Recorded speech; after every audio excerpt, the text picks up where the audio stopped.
Hi there. I'm Dr. Nita Lee. I'm a GYN oncologist at the University of Chicago. I care for women who are diagnosed with GYN cancers, including cervical cancer, and handle surgery, chemotherapy, coordination of radiation and chemotherapy, as well as survivorship care. And cervical cancer prevention, early detection, and quality treatment is extremely important to me. A gynecologic oncologist is a physician who's trained after a general OBGYN residency, specifically in the surgery, in chemotherapy, and in management of all the GYN cancers. And so, any woman who is diagnosed with a GYN cancer, and in the case of cervical cancer, many women who are diagnosed with precancer will often need to see a GYN oncologist as a specialist to be able to sort of provide the best quality care, to really make sure that we're following standards, and to get an opinion and expertise in this very specialized area. Cervical cancer is a cancer that starts in the cervix, which is the lower outer portion of the uterus. So, this is actually a cancer that we can screen for, and that's why, and with pap smears and with HPV tests. Cervical cancer is caused by HPV. HPV is a very, very common virus. So there's hundreds of types of HPVs, and all of them don't cause cervical cancer, but there are some high risk types. If they infect the cervix and the body is not able to clear it itself, can lead to cervix cancer. And so that's why cervical cancer is also one of the cancers that we know that we can prevent through early detection and HPV vaccine. It is so important that despite COVID-19 pandemic, that we still get cancer screening done. Some of the data that has come out from what happened to cancer screening for colorectal, breast, and cervix cancer between sort of March and maybe late summer showed that we had almost 80% declines in the number of patients who are getting any of their cancer screening done. And this number has not recovered yet. We're still sort of about 20 to 30% the average amount of people getting screened. And what that can mean is very, very serious in terms of delays in cancer care, delays in diagnosis that can lead to higher stages. So, for everyone, I mean, this can apply to everyone. So, anyone who's hearing this video should share this message, making sure you are up to date with your cervical cancer screening with pap and HPV tests, breast cancer with mammograms, and colorectal cancer with either colonoscopy or the FIT kits, the stool testing is very, very important so that we don't sort of lose a lot of grounds that we've made in terms of decreasing cancer diagnoses. We don't want to see an uptick after COVID. Because we have to live with COVID now, we know that all of the facilities and the healthcare providers have wonderful protocols for safety, for spacing of patients, for equipment that really makes getting your screening completely safe. So I really recommend that everybody get out there and make sure they're up to date in 2021. HPV is so common. We know that studies have shown that probably 80 to 90% of us have all had HPV infection at some point. Anyone who's been sexually active, whether or not, regardless of your age, regardless of your sexual orientation, everybody is at risk for HPV. And it's really important to know that just like breast cancer screening, colorectal cancer screening, cervical cancer screening is for anyone who has a cervix, needs to get screened when they're in that age range. I think the stigma that's associated with it is really important to really get over and to spread the message to friends and family about, because I think otherwise we miss the opportunity to catch things early and to catch things when they're very treatable with a lot less side effects.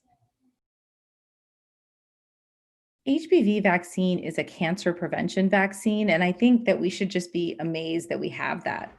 I think, unfortunately, HPV vaccine got in the United States got rolled out as sort of a little bit more of like an elective option of like, oh, you could do this vaccine or not. But in many countries where the vaccine, health systems decided, hey, great, we have a cancer vaccine, we're going to just roll it out as a routine vaccine for prevention, we are seeing decreases in cervical cancer rates and decreases in precancer. So in terms of women saving their fertility, not getting diagnosed with cancer, we're seeing this happen.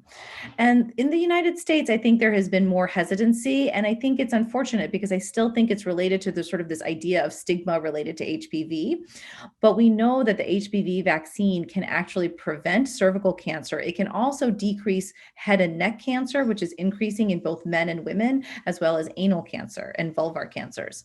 So we know that there's a lot of benefit there, but we have to kind of fight against these fears. We know that it's a safe vaccine in terms of the number of doses that have been given worldwide. We know that it's not related to, because it's recommended to start vaccinating and ideally get it between age 11 and 12. It is not associated with boys or girls starting sexual intercourse or sexual activity earlier. It's not associated with any problems with fertility. All of these things really need to combine to really show that, we need to, be proactive about utilizing the science of a cancer vaccine. I hate to say it, but sometimes I feel like if there was a vaccine that somebody automatically created for breast cancer or prostate cancer, people would be lined up around the block, right? But because of this fear of this somehow being associated with, the stigma of HPV, which really shouldn't be there because it's so common, I think we're delayed. Also, it's really important to know that the HPV vaccine is approved now for men and women, boys and girls, up until age 45. And so this is something that we really need to push for all of our, loved ones up until age 45, because that's where the data shows that this can be beneficial. Cancer patients who are either actively on cancer therapy or afterwards, really all of us need to, continue the same safe measures upfront, right? Masking, social distancing, not having indoor gatherings without masks on, and limiting the number of people that you're in contact with is still going to be really important. But at the same time, we really are excited about COVID vaccine also, because we do know that this is going to be something that we can hopefully get to a better place with in terms of not having to do all of those things in the future. The COVID vaccine originally was not tested in patients who are on active chemotherapy, but at the same time has been very well studied in terms of how patients, their reactions to it, and how people did with it. And so the recommendations, and we'll share the ASCO, the American Society for Clinical Oncology guidelines, are that patients who are on active therapy, as well as patients who are cancer survivors, should get the COVID vaccine when it's available. And so I think I'm really excited to be able to share that with our patients in the next few months.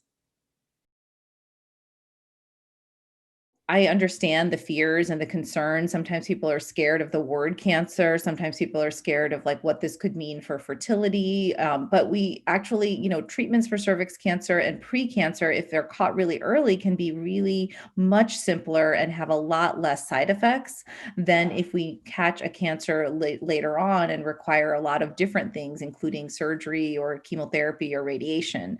So I think really thinking about how do we overcome those kind of concerns and anxieties that we would all have about treatment, to really say, look, I'm going to try to hit this head on and treat it when I know it can be as simple as possible, is probably the way to go. And to understand that so many women undergo these types of minor treatments or even major treatments and do very, very well afterwards, is so important to hear from everyone.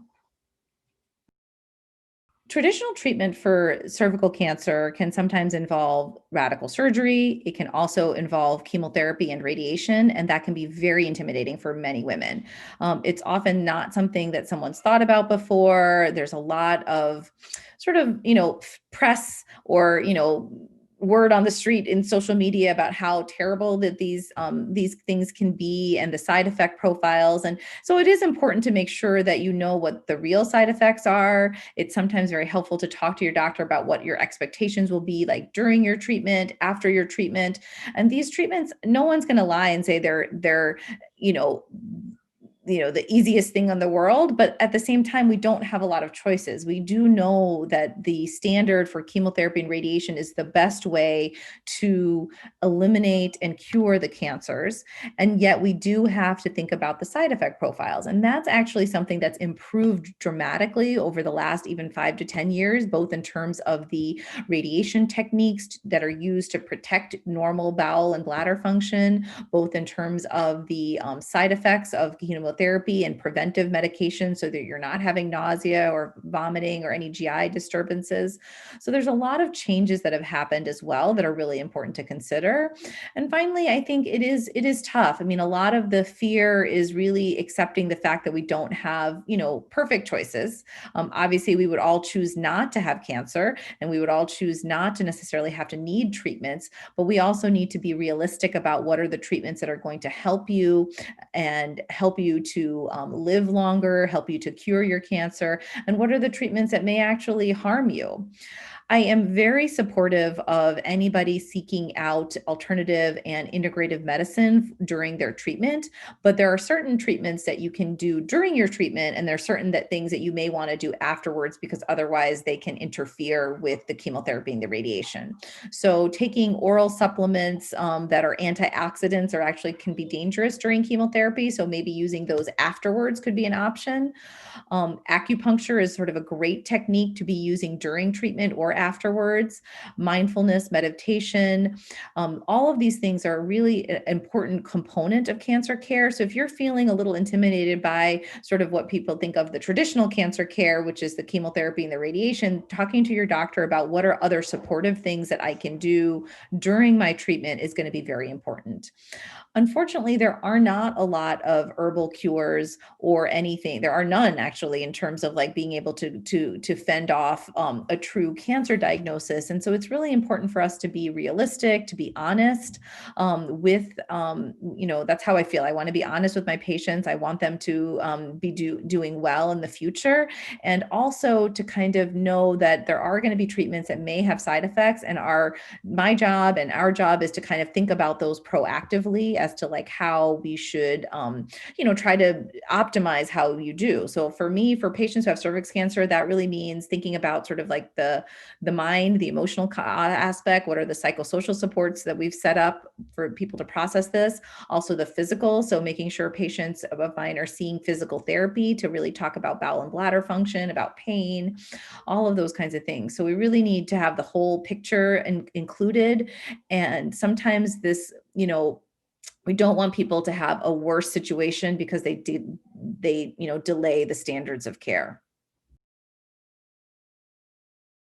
I think this is an excellent question. I think that the relationship you have with your physician has to be one of trust and of openness. And it can be very, very intimidating because there is a huge difference between sort of what I know and what I've done for many, many years and what a patient may be experiencing.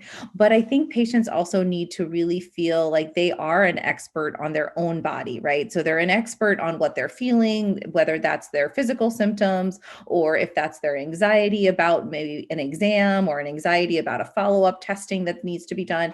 And that experience and those types of preferences and sort of decision making is really needs to be equally valued. And so I think patients can come at this and at any relationship with saying like, hey, I actually have something to contribute.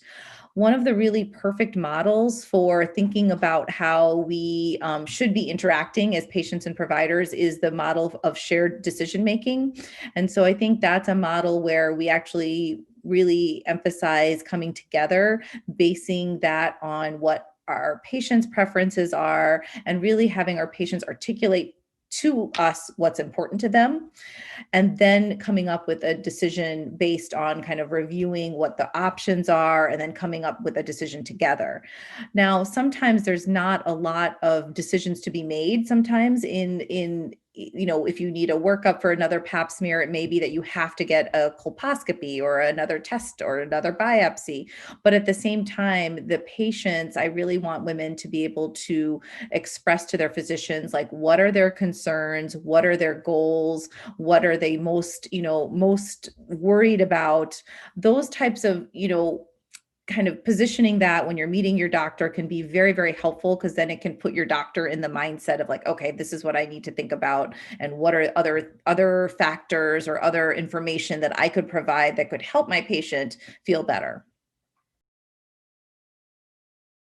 Patient empowerment is a very important, it's a very important, I guess, I don't know, like a big basket of things, what that could mean. And I think it's important to understand that this could mean something different for each person, right? So on the very, one of the primary things I want patients to feel empowered is to ask questions about whatever, medical issue that you're seeing me for. So obviously if it's for precancer or cancer of the cervix, really understanding. So making sure that you have all of the, education, materials, explanations. If something's not clear, feeling empowered to say, can you explain that to me differently? Is there something that I can read, or is there a video that I could watch, so that you can really get at understanding the process? And then patient empowerment also means to me really recognizing, again, the value of your personal experience, and recognizing that you have that ability to um, make decisions about your medical care, that these things are not just happening to you, but that you're sort of an active participant. And then finally, some patients really feel like they want to be able to share this newfound information, education with others. And I think I see this time and time again with women who are involved with Survivor, obviously, but women who are, want to know what they can do. And that level of kind of the next level of saying, okay, now I'm going to take my experience and really use that to help others and to educate others is extremely powerful. And it also is it's a different perspective, right? So not everybody is ready for everything, but the more that we can do to share a personal experience really helps the next woman or the next person who may be going through it. Patient advocacy is a really critical part of the whole cancer perspective, in terms of advocacy for an individual patient can actually lead to a lot of positive feelings after a cancer diagnosis. And so I've seen time and time again patients who I've worked with who've really grown so much and been able to really process their own cancer experience and make a lot of sort of meaningful change in how they're going to frame their own experience, which can be very scary, can still be very anxiety provoking, can have a lot of stigma associated with it, unfortunately, due to societal, feelings about cancer, or specifically about cervix cancer. So I think the individual growth that I've seen in patients who have been involved with advocacy, whether that was through social media advocacy or speaking at groups or getting more involved through Survivor, has been really amazing to see how much patients can gain out of it. And equally important, I think the women or the patients that are able to become advocates, their telling of their story is incredibly powerful. It's powerful for other women who are hearing this and realizing that they want to get their screening done or are going through a similar process. It's also incredibly powerful for any clinicians or providers who are taking care of patients who have this issue of cervical cancer or cervical precancer, because it gives us the reminder of why we're doing what we're doing, and really hones in on the vulnerability of our patients sometimes. And so it's a very generous thing to be an advocate. And I think that that's, always amazes me, but the sort of the power of what that can do going forward, it never ceases to amaze me, quite honestly. I think it can be a extremely valuable educational tool, as well as an extremely valuable way to really process, uh, you know, a, your own individual experience as well. I think sharing a personal impact story about cervical cancer or a experience with an abnormal pap smear can make a huge difference, because I think having more women, you know, demonstrate that what they've gone through and how they're doing and how well they're doing afterwards, or even experience like, things where patients have had delays, can really maybe trigger somebody to say, hey, that person looks like me. That person has had the same story as me. Like, I should go get this screened. I think the really important part is to also think about how can you share your story. Some people may not feel comfortable doing it, automatically in a really big setting, but sharing the story in sort of a small setting, sharing the story with like friends and family. There are a lot of different ways, whether it's video or written or, even radio or even, other ways to kind of share the importance of getting screened, the importance of HPV vaccine. I've seen this firsthand. I've seen audiences who, we've done talks with some of our own survivor advocates and ambassadors. You can see the change in the audience members who are thinking about, oh, am I up to date on my screening? Or is my daughter up to date? Or how am I going to get through my cervical cancer treatment? The difference when it is not just a physician standing up there and talking about statistics is huge, because I think the emotional value and the emotional, I don't know, weight of what somebody gives when they're sharing their story is really something that people take to heart.